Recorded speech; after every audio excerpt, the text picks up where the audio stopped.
Porque se diminuísse eu não estava aqui.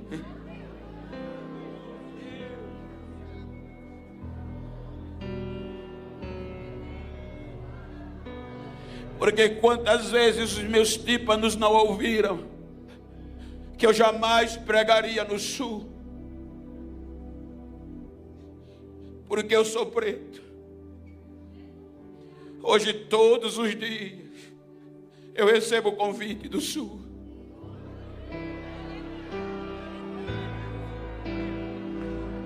Se você olhar o meu WhatsApp, olhe que eu apago todos os dias. Mas se você olhar agora, vai ter 051, 047, 048, aleluia, 043.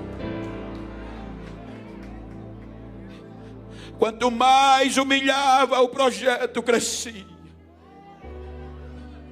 Quanto mais apertava, o projeto crescia.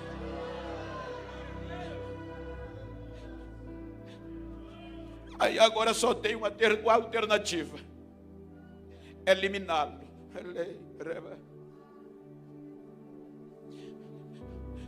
E para eliminá-lo, vamos usar a morte. O último e o mais difícil requisito. Então Faraó, a maior autoridade, não foi qualquer pessoa, foi o rei, a divindade para os egípcios. Vamos eliminar todos os que nascerem do sexo masculino. Porque se nós eliminarmos no nascimento, eles não crescem. Todas as crianças, sendo do sexo masculino, têm que ser jogados ao rio Nilo.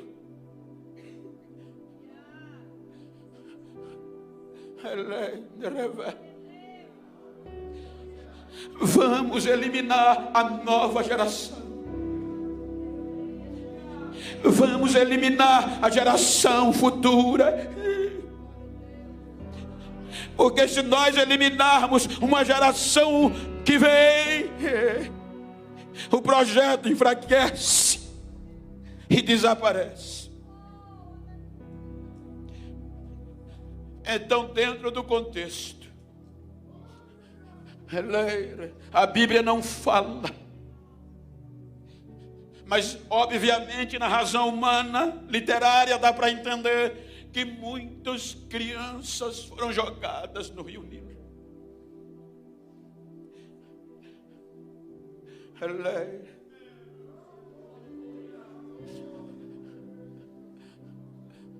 Deus usa quem Faraó pensava que não ia usar: as parteiras. E aqueles que elas podiam salvar, elas davam jeito. A notícia chega a Faraó: não está funcionando. O projeto de eliminar a nova geração não está funcionando.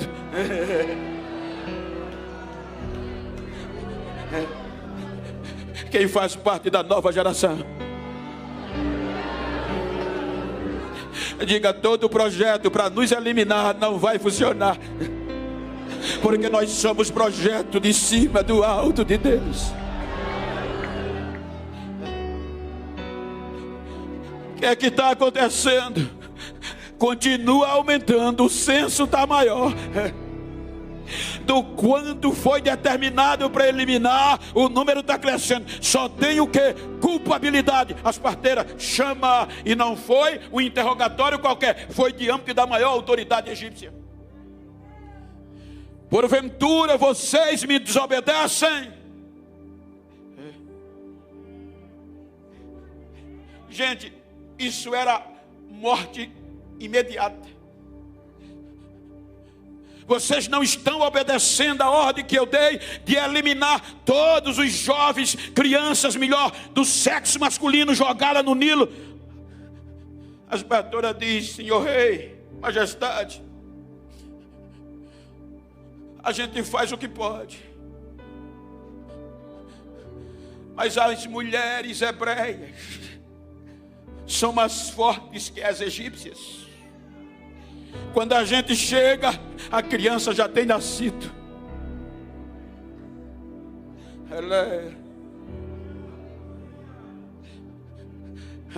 Já que não dá para eliminar, vou oprimir. Voltem, sejam mais rígidas. Aí começa o capítulo 2. Veja que a Bíblia diz que um levita, casado com uma mulher levita, da descendência de Levi, Arão e Joquebede, tem um filho. A Bíblia traz as características, os adjetivos dele. Muito bonito. E a ordem era eliminar. A sanção de Faraó estava em vigência. Tem que ser jogado no rio. Veja que agora vai entrar anonimamente. O menino nasce. E não é aleatório. É um projeto específico de Deus. A mãe olha e vê as características e diz: ele é lindo demais. Eu não vou ter coragem de entregá-lo para ser jogado nele. É nesse pressuposto que eu acredito que mesmo crescendo, mas muitos foram jogados. Porque a Bíblia, a mãe diz, não tem coragem de jogá-lo no Nilo, porque ele era bonito demais. Esta era a razão da mãe. Então, quando a Bíblia diz que ela chama com toda a síntese do texto, prepara um cesto. Olhe se não é Deus. Chama a irmã mais velha, Miriam. Prepara todo o cesto e diz: eu não vou ter coragem de jogá-lo nas águas. Eu vou colocá-lo no cesto, protegido por águas. E como o rio Nilo é a vida dos egípcios, e principalmente na época, porque tudo do Egito está voltado para o Nilo, e sobretudo na época, volto a dizer, só para os irmãos terem uma ideia, o maior pecado de um egípcio na época era contaminar as águas do rio Nilo. Era maior e mais punitivo do que matar alguém. Diz a arqueologia e a história que eu aprendi lá, que para se banhar nas águas do Nilo, de tão sagrado que ele era, os homens usavam preservativos para não contaminar as águas do Nilo.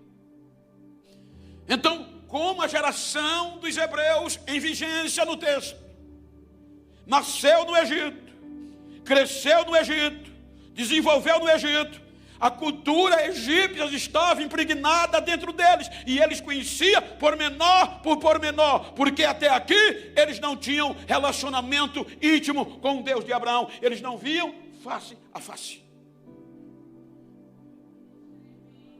Então, como o rio era tido por sagrado,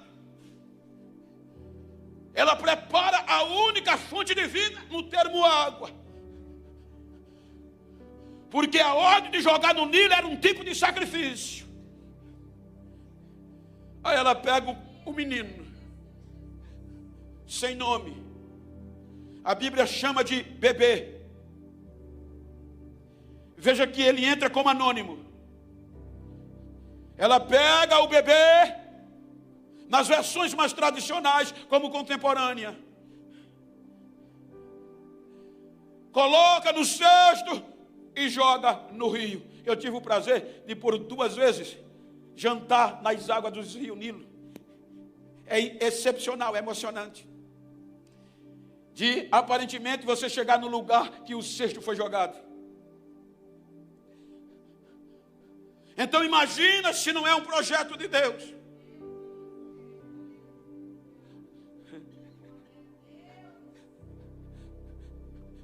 Em outras palavras, ela joga ele no Nilo, mas dentro de um cesto, e deixa o vento levar. Olha para quem está ao teu lado, diga: não importa onde te puseram, se é projeto de Deus, deixa o vento levar, que vai dar certo.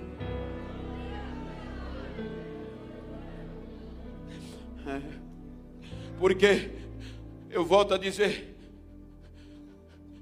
até hoje, claro que eu não estou dizendo de forma destrutiva, nem pejorativa, mas construtiva, e é o correto.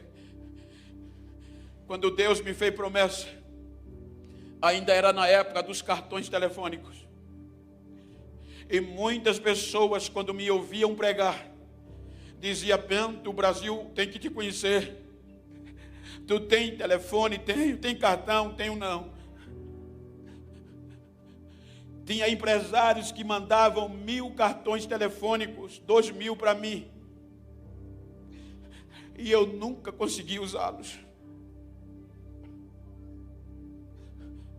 Bento, se tu não usar, o mundo não vai te conhecer, o Brasil não vai te conhecer. Deixa o vento levar. E hoje eu ando o mundo quase todo, sem nunca ter entregado um cartão telefônico a ninguém. Escuta, não estou falando de quem o faz, é o correto. Então ele é jogado no rio. E por ocasião, coincidência, eu acredito Deus manda o vento levar para o lugar certo. Quando chega numa moita de junco, encalha. Encalhou no lugar errado? Não, no lugar certo. Porque a filha do grande faraó, a filha de faraó vem se banhar justamente perto da moita de junco.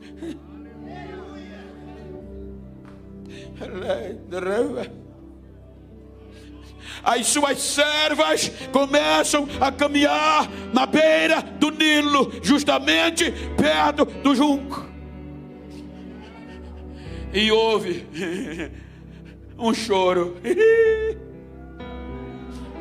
Eu tinha o pastor José Antônio, era o meu pastor presidente, saudosa memória. Veja que precisou o menino chorar. Elas ouviram o choro do menino. Ele contava uma história que a gente tem que aproveitar as oportunidades. Aí ele diz que houve uma guerra entre dois países. E quando acabou a guerra, ficaram os feridos e os cadáveres. Então o comandante mandou um médico com uma carroça e os animais puxando para recolher cadáveres e quem estava vivo socorrer. O médico examinava, chegava para saber se a pessoa estava ferida, mas vivo. Ele balançava as pessoas, dava chute, tocava a varinha. Se a pessoa não reagisse, ele dava ordem: está morto. Os soldados pegavam e jogavam na carroça. Ele fazendo assim, chegou em um determinado, o médico chutou, mexeu e ele não reagiu. O médico disse: está morto, e passou. Os soldados vieram atrás, jogaram na carroça. Quando ele caiu na carroça, ele disse: eu estou vivo. Os soldados disseram: você quer saber mais do que o médico? Ou seja, ele chorou na hora errada. Tarde demais. Então olha para quem está ao teu lado. Tem hora que a gente precisa chorar na hora certa, reagir na hora certa. A carrocinha passa. Então a Bíblia mostra que ouviram o choro do menino e chegou na filha de Faraó, a princesa. E quando o menino vem, veja, começou como bebê, anônimo, ela vê e se apaixona. E Miriam, de olho, ninguém é alguém sem outro. Nunca bata no peito e acha que pelos seus você é. Não, somos alguém por causa de outrem.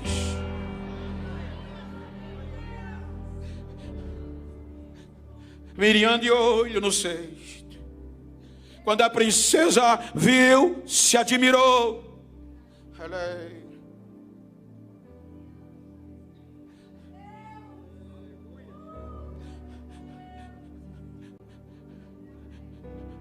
E não coloca nome no menino. Saiu como bebê, entrou na história como bebê, anônimo.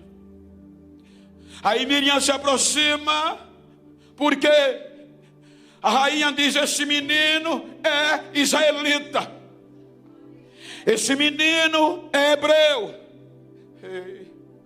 Veja que ainda está sem nome: bebê, menino e hebreu. Ou seja, bebê, menino e crente. Aí Miriam chega e diz: eu conheço uma mulher hebreia que está com o seio cheio de leite. Quer que eu leve para ela dar de mamar o menino? A princesa diz: melhor, leve-o, o menino, entrega a ela, e eu vou pagar um salário, vou pagar para ela cuidar dele e criar. Veja se não é um projeto de Deus.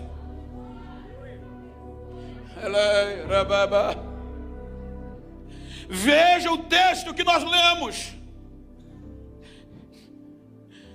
Sendo o menino. Veja que o texto começa com bebê, menino, crente. Vem ser criado na casa da própria mãe e do próprio pai. Criado no meio dos crentes. Filho de levitas. Filho de sacerdotes.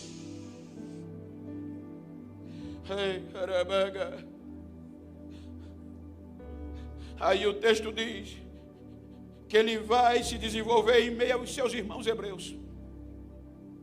Deus preparou tudo certinho, gente.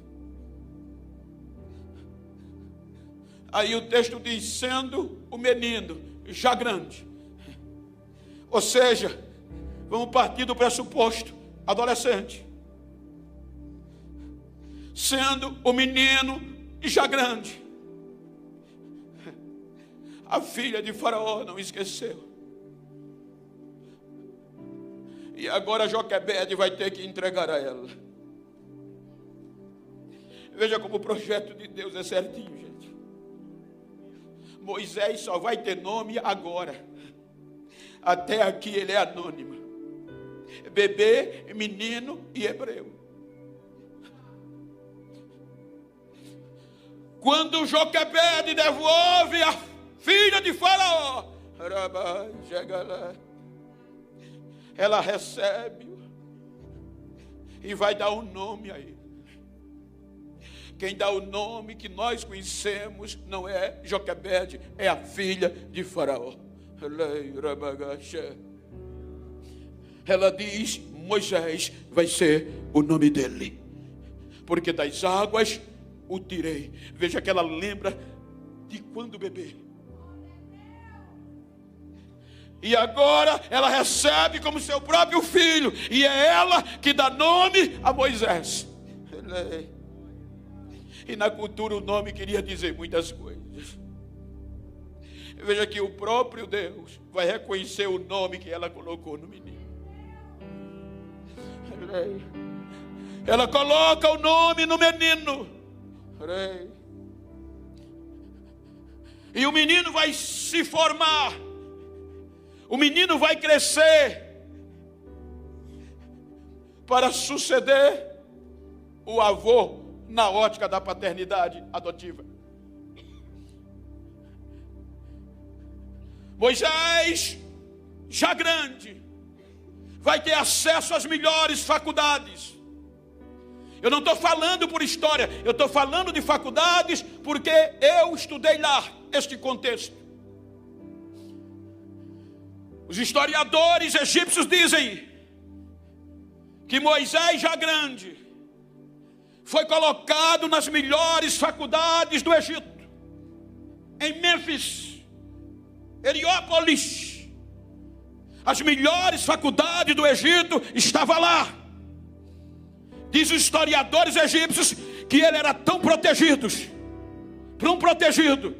que ele tinha seguranças. Estudava com segurança o acompanhando. Dormia em linhos egípcios. O melhor que um aluno poderia ter, ele teve. Moisés estuda protegido, os melhores professores, as melhores faculdades, aprendendo o quê? Tudo concernente ao Egito, porque era um potencial candidato a ser faraó. Aí o texto que a gente leu, sendo Moisés já grande, aí passa o período de grande para homem feito. Veja que está no texto, homem feito foi o período da formação. Ele estudou a ponto que o próprio Estevão, capítulo 7, versículo 22 de Atos, olha quantos séculos passaram. E Estevão, Atos 7, 22, na pregação que ele fez, antes de morrer, ele faz menção da formação de Moisés. Ele diz que Moisés foi formado em toda ciência do Egito, em toda matéria, em todo assunto do Egito. Moisés se formou e era poderoso em palavras. Veja que Deus deixou ele pronto. Pegou do cesto e deixou ele formado, pronto. Aí o texto diz que quando Moisés era homem feito, formado, pronto para livrar Israel, ele comete um erro. É aqui que eu quero falar com você.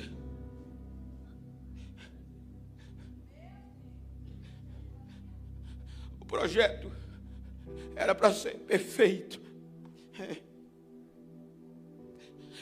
Homem feito, formado em toda a ciência do Egito, poderoso na oratória, a ponto de conseguir, na época, se quisesse convencer o próprio rei, porque quando diz poderoso em palavras, é em argumento, em oratória. Ele vai visitar os hebreus e vê um egípcio maltratando um hebreu. E a gente aprende uma coisa aqui, gente. Independente da posição e dos estudos, não despreze um irmão seu por nada.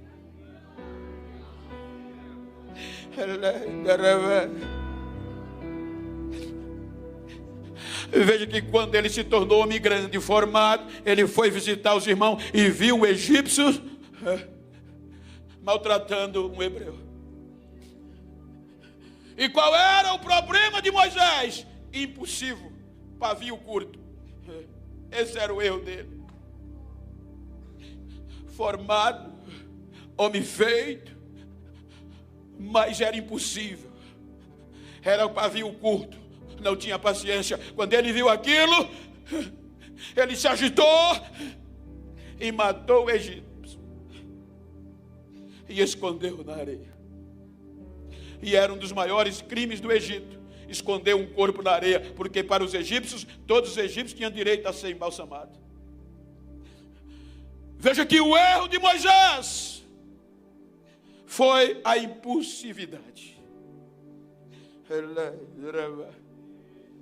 O projeto de Deus não era mandar Moisés para o deserto. O projeto de Deus foi pregar ele de bebê, salvar, proteger, cuidar e formá-lo, deixá-lo pronto. Agora, quando Deus está pronto para usar, Moisés comete um erro. E veja que o texto diz que não foi Deus que mandou ele para o deserto. A gente diz que é necessário, mas na Bíblia não. A Bíblia diz que passando alguns dias, ele vai lá de novo visitar os irmãos. E agora não vê um egípcio e um crente, vê dois crentes discutindo. Aí ele diz: por que você está maltratando o seu irmão? Não é seu irmão? Aí o cabra pensa que eu não vi o que você fez. E o texto, quando a gente lê, diz que ele olhou de um lado para o outro e não viu ninguém e matou o Egito, o egípcio. Mas aí tinha alguém de olho escondido que ele não viu. Tenha cuidado com o que faz. Tenha cuidado. Então a Bíblia diz que ele, ouvindo isso, olha o que o texto diz: foi Deus que mandou ele? A Bíblia diz: e ele, sabendo, não foi automático, que Faraó ficou conhecido, ele fugiu. E fugiu para onde? Para o deserto. O que é que o senhor quer pregar, pastor? Lembra que eu disse que é impossível separar o fracasso do sucesso? Nós estamos vivendo dias de uma nova geração frustrada, porque cometeu erros.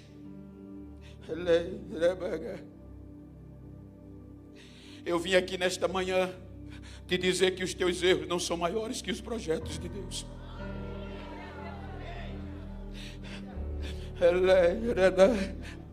Agora o erro de Moisés fez ele se ancorar no deserto.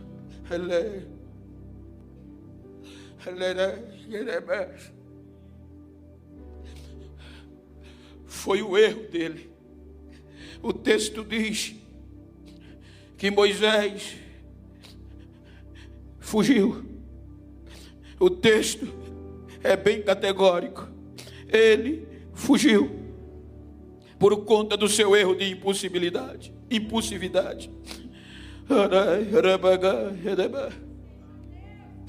E lá no deserto ele vai ser consumido por conta do seu erro. E veja que o deserto começa a consumir Moisés. O erro de Moisés começa a consumi-lo no deserto. O erro pega uma âncora, joga nele e o lança no deserto.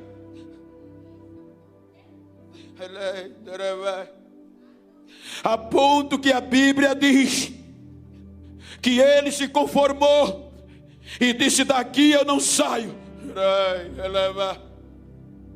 Ele não havia mais possibilidade humana dele escapar do seu erro. Dia após dia, o seu erro machucava-o e o oprimia e o ancorava no deserto. Não é isso que você chegou aqui?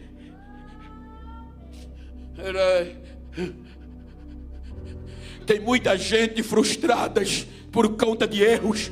Tem muita gente ancorada, parada, porque quando quer levantar, o erro diz: você não pode, você errou. Escute o que eu volto a dizer: é impossível afastar o fracasso do sucesso. Conta-se uma história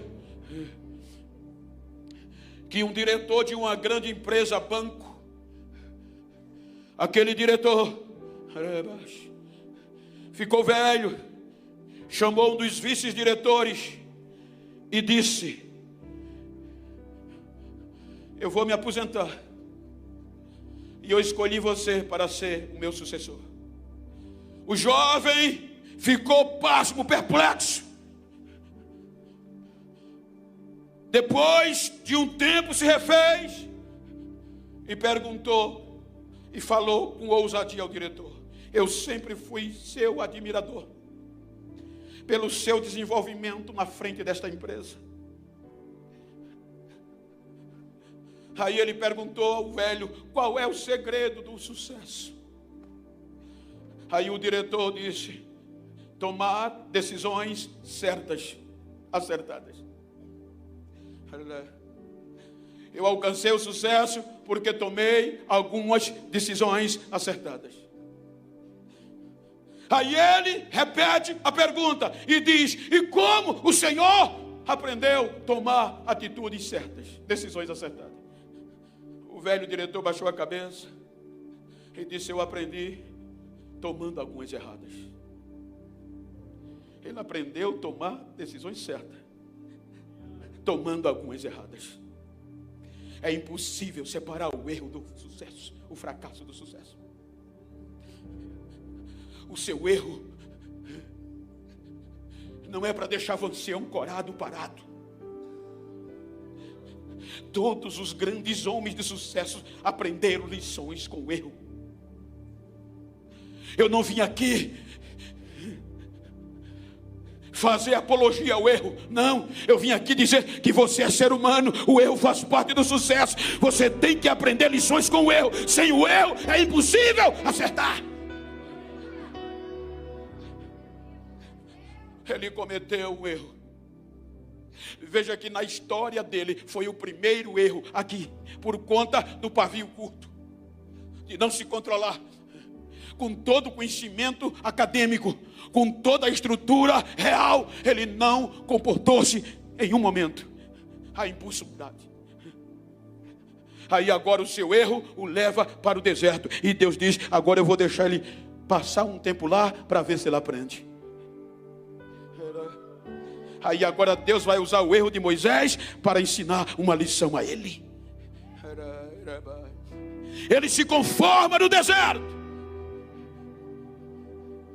é amparado, casa, tem filhos.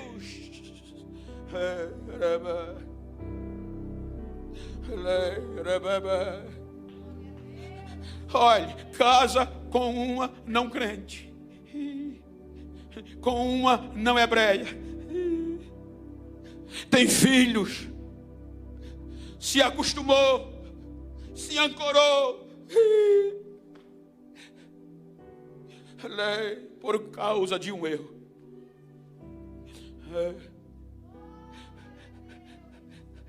E o sofrimento do povo no Egito vai aumentando. E o erro de Moisés, o projeto de Deus para livramento, ancorou no deserto.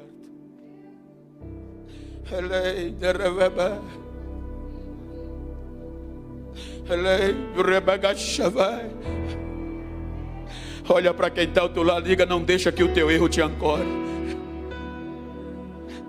Você não foi chamado para estar ancorado. Você não é um projeto para estar ancorado.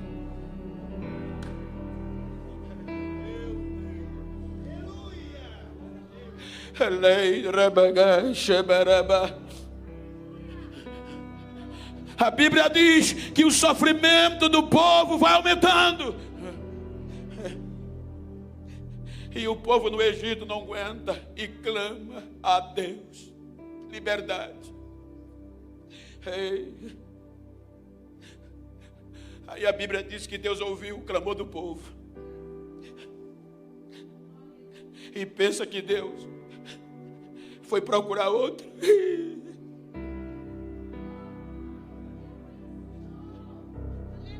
Agora o deserto vai ter que devolver o projeto. a âncora vai ser quebrada.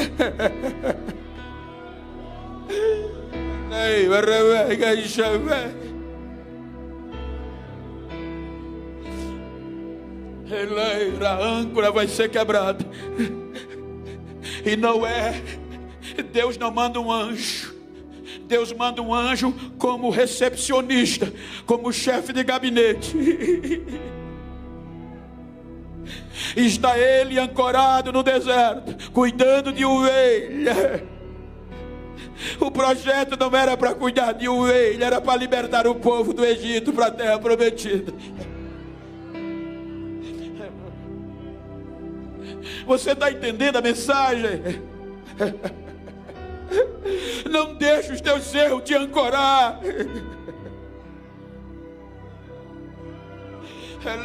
Aprende com eles, mas não deixa ele te ancorar.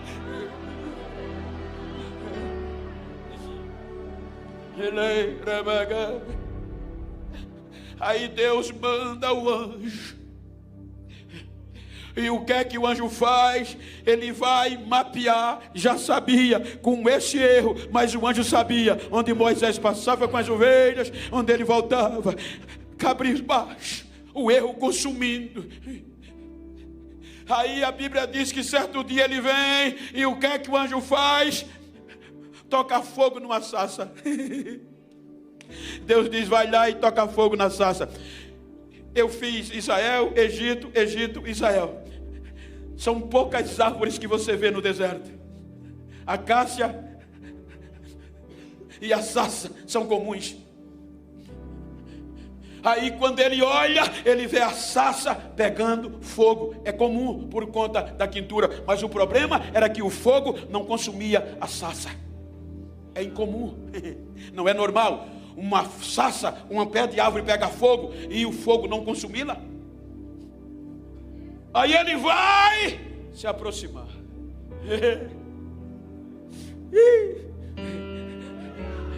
Nesta manhã eu estou com pena do erro que te ancorou.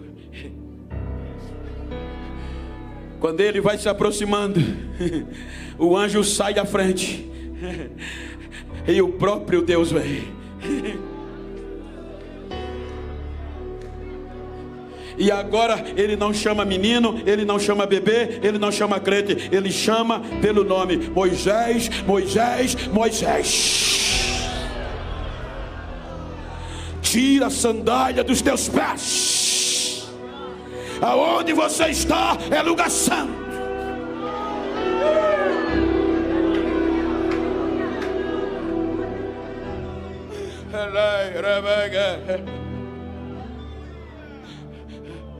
Eu ouvi, disse Deus, o sofrimento. Eu vi o sofrimento do meu povo, ouvi o seu clamor e desci para livrá-los. Eu vou pegar você. Veja que Deus não cita o erro.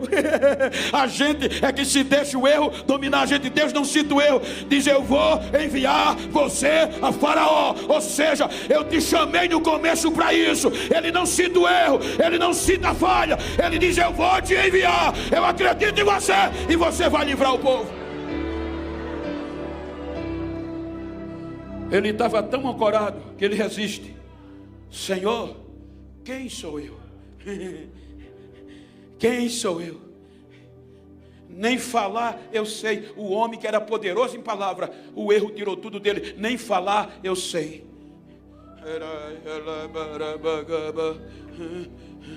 Se você nunca falhou, levante a mão.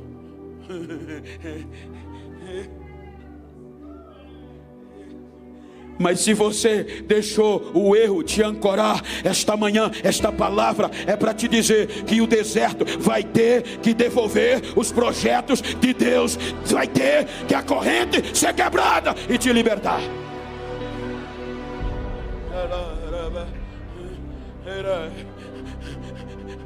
Deus foi lá. Deus não vai desistir nunca de você.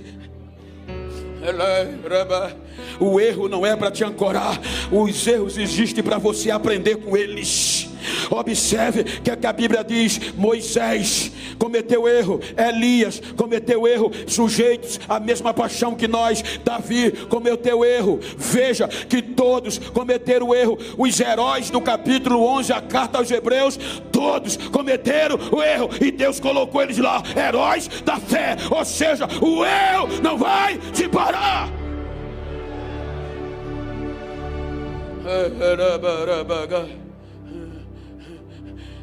Deus vai lá e busca ele. Mas Senhor, eu não sei nem falar. Eu não vou desistir de você, eu vou lhe dar um auxiliar. Vai falar por você, mas você é o meu projeto. Vê se em algum momento Deus citou o erro dele. Quem costuma citar o erro somos nós. Quem costuma desistir fácil somos nós dos outros.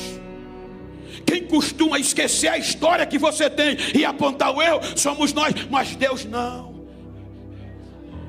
Ele usa o teu erro em silêncio para te ensinar a não desistir, para você aprender com eles. Quando você chegar em casa, se você quiser e gostar de história, procura lá quem foi Babe Ruth. Século passado, um dos maiores jogadores de beisebol americano. Ele conseguiu o recorde no seu tempo, 714 arremessos que acertou naquela bola que o caba joga, e ele manda um cacete de volta. Ou seja, ele alcançou o recorde. Você vai lá, vai estar lá, 714, ele ganhava recorde e mais recorde, em todos os aspectos, e é o que a mídia fala. Só que o povo não entende que para ele chegar ao recorde das cacetadas, ele também era recordista nos erros, nas ratadas que ele dava. Você está entendendo? Ele alcançou o recorde com 714 remessos. Mas para ele chegar a isso, ele também teve que alcançar o recorde de erro que ele cometeu. Ele era recorde bom e também errou demais para poder acertar. Então não deixe o teu erro te parar. Eu não estou pregando aqui para super crente esta manhã. Você não vai ver isso aqui no YouTube.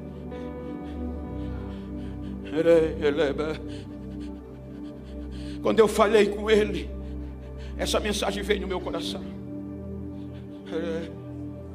Quando eu disse: pastor, a passagem está comprada, essa mensagem veio no meu coração. Então eu não estou falando aqui para super-heróis, eu estou falando para uma geração de jovens que tem sido presa pelos seus erros, está acabunhada, está amarrada, está ancorada. Mas nesta madrugada Deus me deu esta mensagem para te dizer: é hora de deixar o deserto, é hora do deserto quebrar-se as correntes e te devolver para as mãos de Deus. Levanta a cabeça.